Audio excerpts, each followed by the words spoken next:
Imagine dying in a brutal accident only to open your eyes in a world where dragons can erase entire cities. Demons appear during solar eclipses, and monsters are waiting beyond every corner. But instead of becoming a legendary hero or receiving a mission to defeat some demon king, Rio is given only one choice: live however you want. And Rio chooses peace. He is reincarnated as a water magician and sent alone into one of the most dangerous forests in the world. His only protection is a small house, 2 months of food, and a magical ability that initially seems almost useless. But there is something different about Rio. He can cast magic without chanting. He can turn water into blades, freeze the ground beneath his enemies, create walls of ice in the sky, and fire water with enough pressure to cut through solid stone. For 20 years, Rio survives alone. He fights giant monsters, trains under a mysterious headless knight, receives a sword connected to the Fairy King, meets a Dragon King, and discovers that his body possesses eternal youth, a hidden ability that prevents him from ever growing old. But the moment Rio finally leaves the forest, his peaceful life completely falls apart. After saving a powerful adventurer named Abel, Rio enters human civilization for the first time and quickly becomes involved with adventurer guilds, deadly dungeons, powerful kingdoms, and enemies whose strength exceeds everything he has faced before. A terrifying demon named Leonor attacks him during a solar eclipse. A massive goblin king leads an army toward the city of Lune. An ancient dungeon traps Abel and an elite adventurer party alongside a demon prince no ordinary human can defeat. And just when everyone believes they are about to die, Rio enters the battlefield. But monsters and demons are not the only threats waiting for him. During a peaceful festival, a conspiracy destroys the city's defenses, a princess is nearly assassinated, and Rio's closest friends are attacked by Oscar, the legendary Inferno magician, a man whose flames are powerful enough to destroy armies. Water and fire finally collide in a battle so destructive that one wrong move could start a war between entire nations.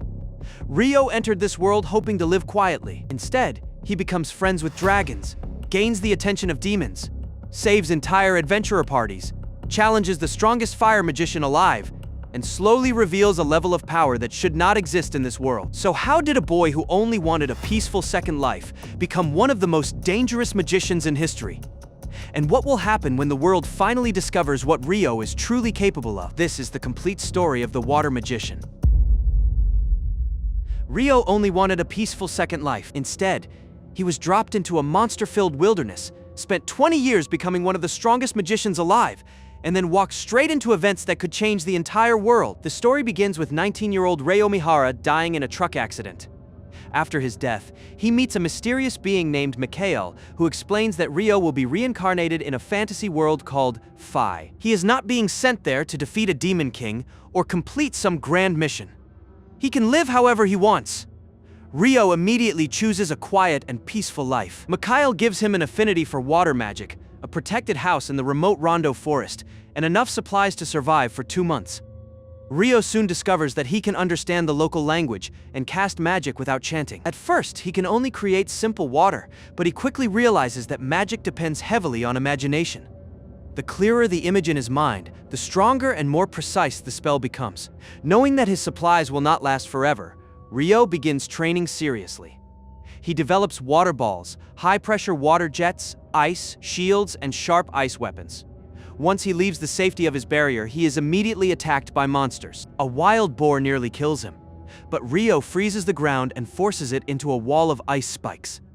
That victory teaches him an important lesson. In this world, survival depends on using magic creatively. His peaceful life becomes even more dangerous when an assassin hawk attacks him from the sky. Rio survives by defending himself with layered ice barriers, but the creature later returns after evolving and gaining lightning attacks. This time, Rio is forced to kill it with a sword. That sword comes from a mysterious headless knight living in the forest. The knight repeatedly defeats Rio but never kills him, making Rio realize that it is actually training him. After many battles, the knight gives him a sword connected to the Fairy King. Before Rio eventually leaves the forest, the knight also gives him a special coat. Rio later meets the Dragon King Ruin, who can communicate through telepathy. Ruin recognizes Rio's sword and explains that receiving it means the Fairy King has acknowledged him. Meanwhile, Mikhail checks Rio's status and discovers that he possesses the rare hidden trait Eternal Youth, meaning his body will never grow old. Years pass, and then decades. Rio continues training against monsters, mastering both water magic and swordsmanship. By the time 20 years have passed, he still looks like a young boy, but his power has reached an extraordinary level. Then, one morning, Rio finds a wrecked ship on the coast. Among the bodies is a single survivor, a swordsman named Abel. That meeting finally pulls Rio out of the isolated forest and into the wider world. Abel explains that a giant octopus destroyed his ship and washed him ashore. Rio gives him food and shelter.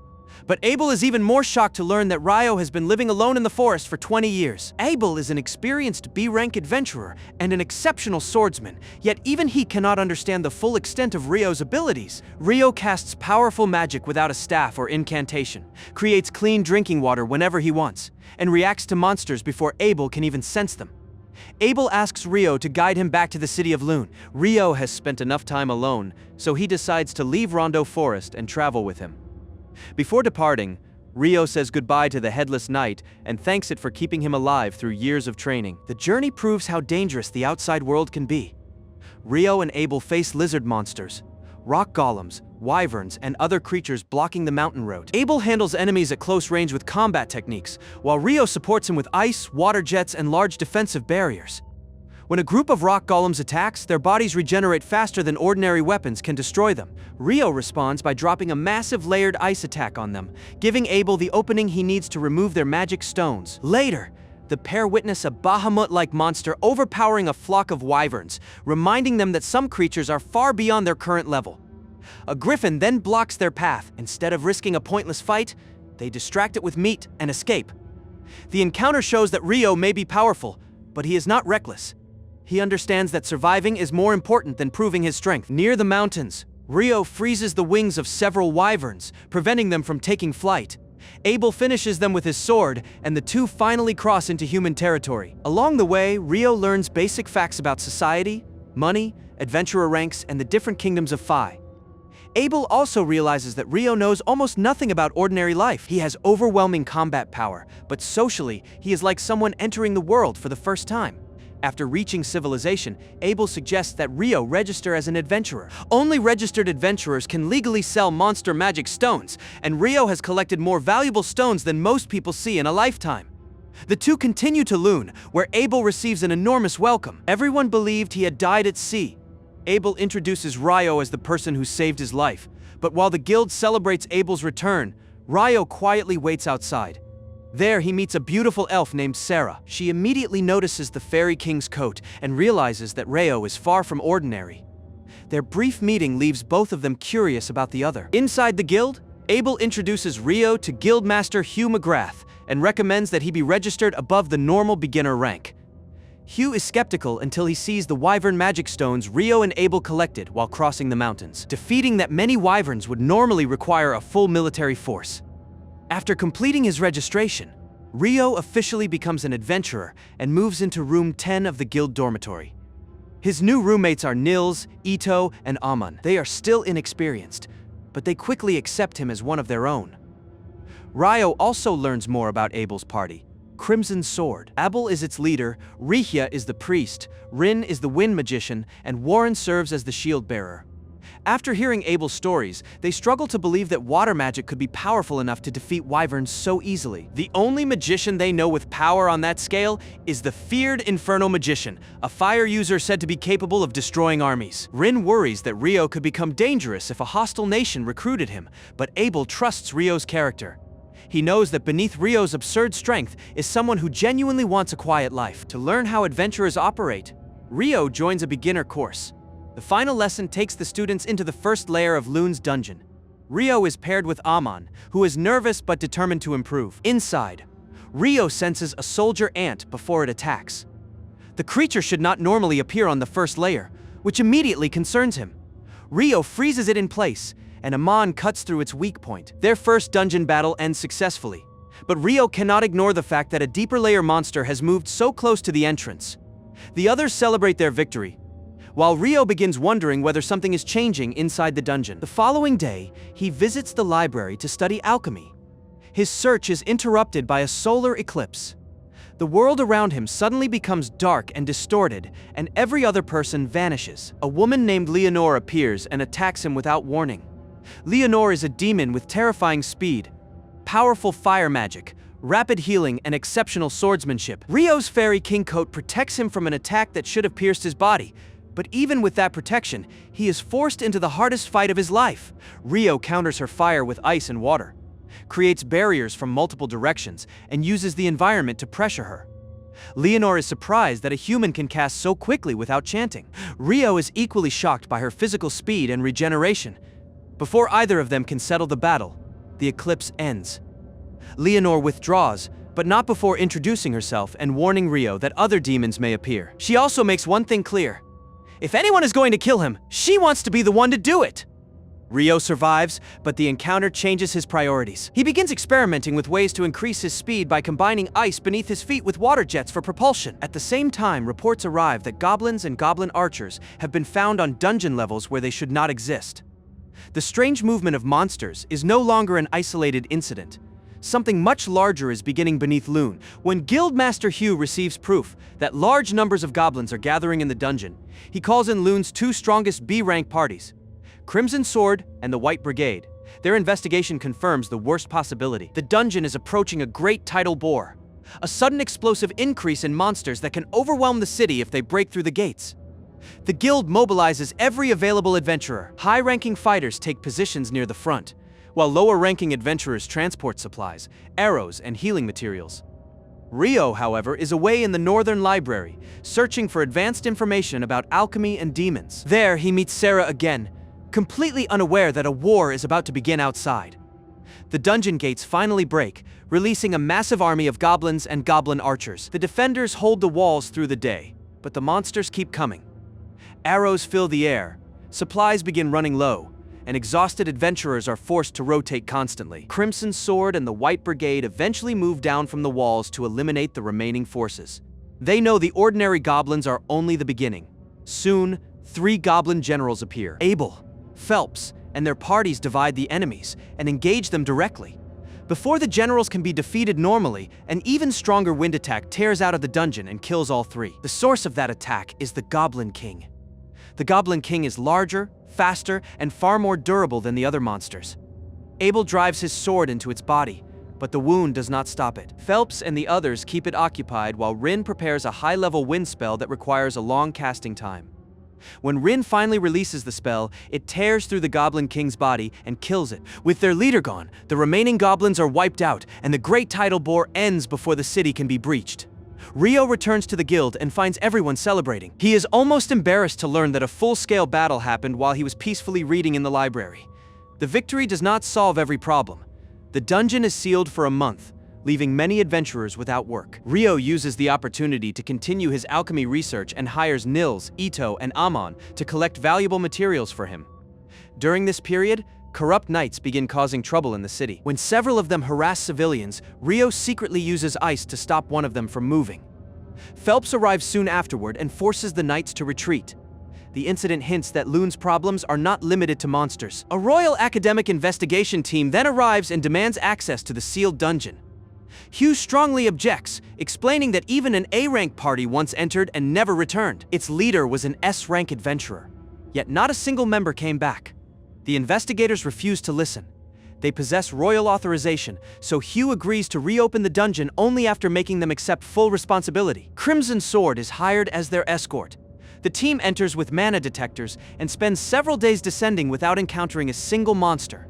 That silence is more frightening than a battle. Eventually, they discover a mysterious structure known as the Gate. The moment they touch it, the entire group disappears. The gate teleports the investigators and Crimson Sword deep into the dungeon, far beyond any level they were prepared to explore. Their communication equipment stops working, their supplies are limited, and the route back disappears. At first, the area seems empty. Then devils begin attacking. These creatures are stronger and more intelligent than ordinary dungeon monsters. Crimson Sword protects the researchers while searching for a way out, but every battle drains their mana and stamina. Abel, Warren, Rehia, and Rin continue fighting, yet the number of devils keeps increasing. Among the enemy is a demon prince, a higher-ranking being whose speed and power completely surpass the others.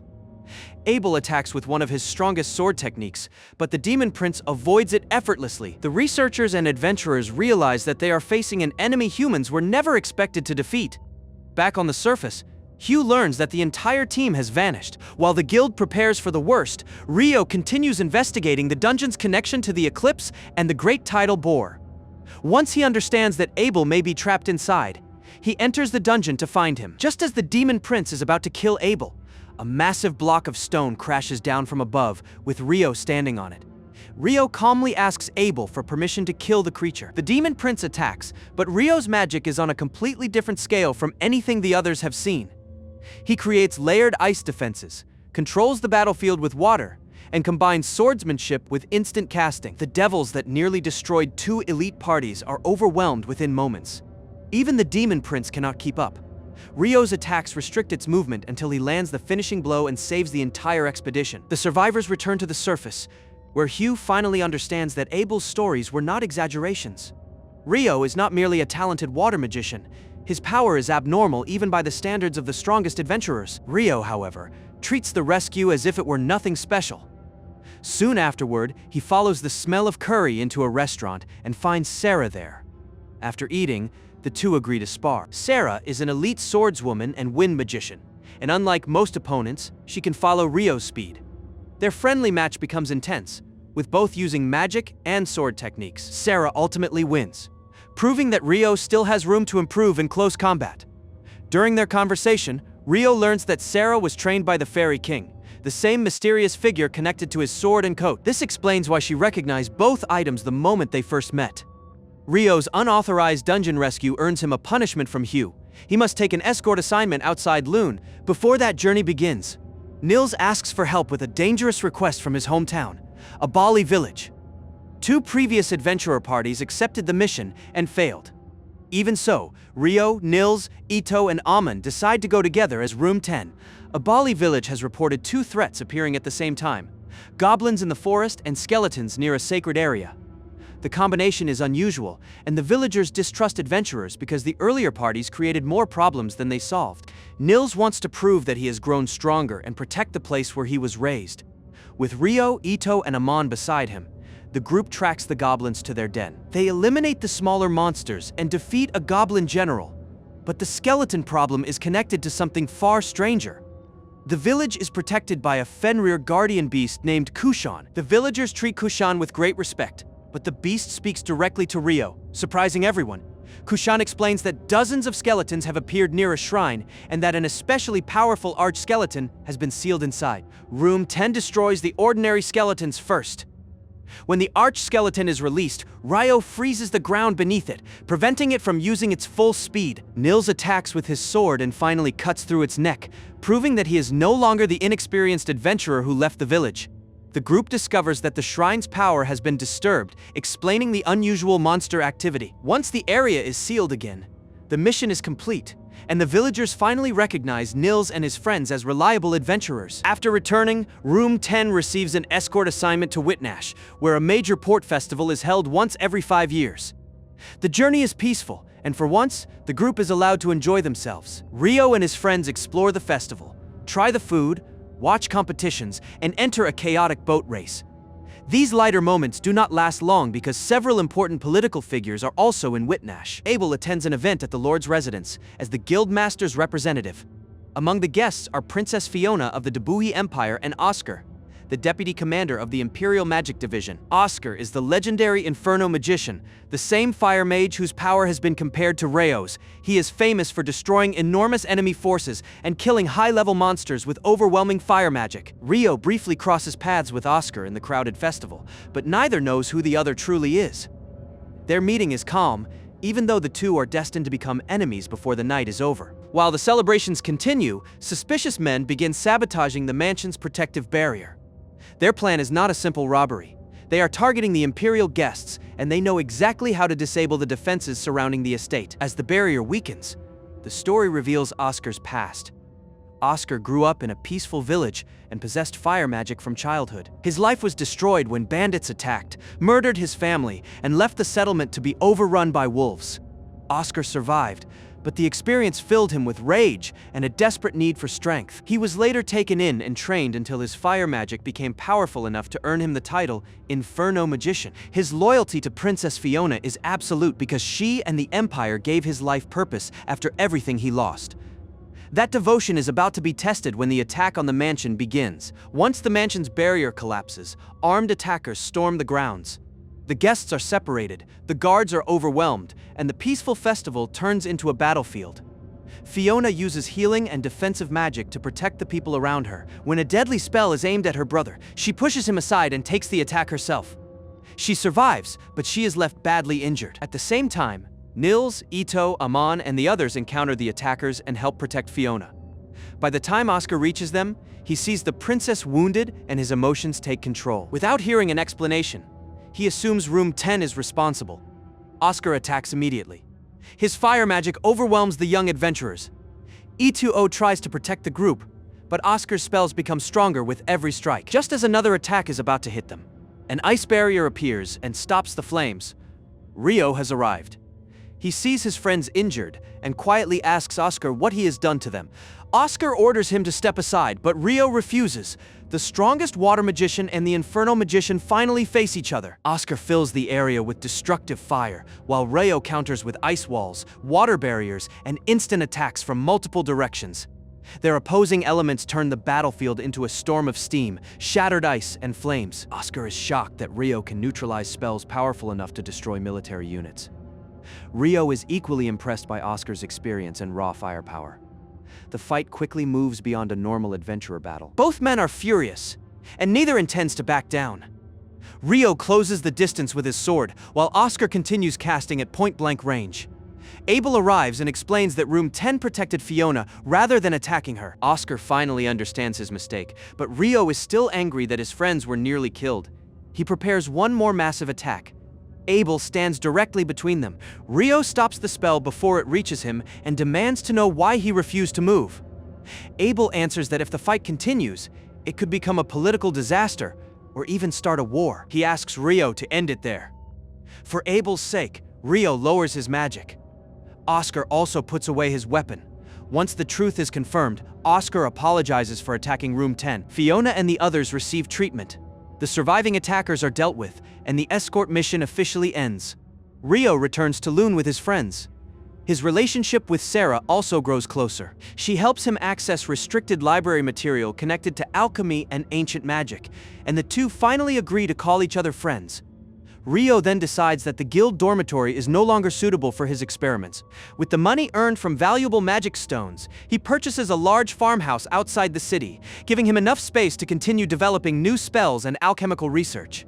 He originally entered this world hoping for a quiet life. Instead, he has fought monsters, demons, a goblin king, a demon prince, and one of the most dangerous fire magicians alive. He has also gained friends who can pull him into trouble no matter how hard he tries to avoid it. And that is where the first season of The Water Magician ends, with Rio stronger than ever, finally connected to the human world, and standing at the beginning of a much larger adventure. If you enjoyed this recap, like the video and subscribe for more anime stories.